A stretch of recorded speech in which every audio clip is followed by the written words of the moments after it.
గౌరవ బండి సంజయ్ గారి పుణ్యాన ఈ రోజు చార్మినార్ భాగ్యలక్ష్మి అమ్మవారిని దర్శించుకున్నాము. ఎందుకంటే వారు నిత్యం ఏ కార్యక్రమం చేసినా భాగ్యలక్ష్మి అమ్మవారి దగ్గరకు వచ్చి ఆశీర్వాదం తీసుకోవడం, అట్లాగే కేసీఆర్ గారి మీద సవాల్ విసిరాలన్నా, కేటీఆర్ గారి మీద, కవిత గారి మీద, ఎవరి మీద, హరీష్ రావు గారి మీద, ఎవరి మీద సవాల్ విసిరాలన్నా, వాళ్ళని ఛాలెంజ్ చేయాలన్నప్పుడు వారు నిత్యం వాడే మాట తడి బట్టలతో నేను చార్మినార్ భాగ్యలక్ష్మి అమ్మవారి దగ్గరకు వస్తాను, మీరు వస్తారా అని చెప్పి వారు ఛాలెంజ్ చేస్తూ ఉంటారు. ఈ రోజు మేము కూడా ఛాలెంజ్ చేస్తా ఉన్నాం. అన్న నీ పుణ్యమే ఈ రోజు మేము కూడా ఇక్కడికి వచ్చి అమ్మవారిని దర్శించుకున్నాం. అమ్మవారిని ఒకటే కోరినాం, మీరు కేంద్ర సహాయ మంత్రిగా ఉండడం వల్లే పోలీసు వాళ్ళు బండి సాయి భగీరథను అరెస్ట్ చేయకుండా వారం రోజుల పాటు తత్సారం చేసినారు. ఇదే పదవిలో మీరు ఇంకా కొనసాగుతూ ఉంటే బండి సాయి భగీరథ కేసు నీరుగారిపోతుందేమో అనే ఆలోచన ప్రజలలో బాగా ఉన్నది. కాబట్టి మీరు చెప్పినా చెప్పకపోయినా కేంద్ర సహాయ మంత్రి కాబట్టి ఇప్పటికి వారం రోజులు దాటేసుకుంటూ వచ్చినారు. భవిష్యత్తులో కూడా అట్లాంటి పరిస్థితి ఉంటుందేమో అని చెప్పి ప్రజల్లో ఇంకా కూడా అట్లాంటి కన్ఫ్యూజన్ ఉంది.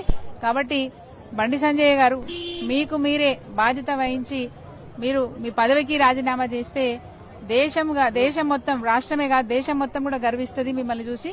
మరి బండి సంజయ్ ఏ పని స్టార్ట్ చేయాలన్నా, ఏ కార్యక్రమం తీసుకోవాలన్నా చార్మినారు భాగ్యలక్ష్మి అమ్మవారి టెంపుల్ కు వచ్చి స్టార్ట్ చేస్తుంటారు. మరి అమ్మవారి భక్తుడైనటువంటి బండి సంజయ్ మీరు చూస్తున్నారు, ఈ మధ్యలో వాళ్ళ కొడుకు మైనర్ బాలిక పైన అత్యాచార నేరానికి పాల్పడినప్పుడు ఆ నేరస్తుని కాపాడడం కోసం బండి సంజయ్ చాలా ప్రయత్నాలు చేసినటువంటి పరిస్థితి. కాబట్టి ఆ అమ్మాయి ఈ నేరానికి పాల్పడ్డటువంటి నేరస్తుని కాపాడడంతో పాటు నేరానికి గురైన, అన్యాయానికి గురైనటువంటి బాలికను ఇవాళ భయభ్రాంతులు చేసి, బెదిరించి, బ్లాక్మెయిల్ చేసి నానా ఇబ్బంది పెట్టినటువంటి పరిస్థితి ఉన్నది. అంటే ఆయన కేంద్ర మంత్రిగా ఉన్నాడు, కేంద్ర హోంశాఖ మంత్రిగా కొనసాగుతున్నాడు, సహాయ మంత్రిగా కొనసాగుతున్నాడు. కాబట్టి ఆ భయంతో అంటే నేను మంత్రిని కదా, నేను ఏం చేసినా నడుస్తుంది అనేటువంటి పద్ధతిలో, అట్లాగే పోలీసులు కూడా కేంద్ర మంత్రి కదా, వాళ్ళ కొడుకు కదా నేరానికి పాల్పడ్డది.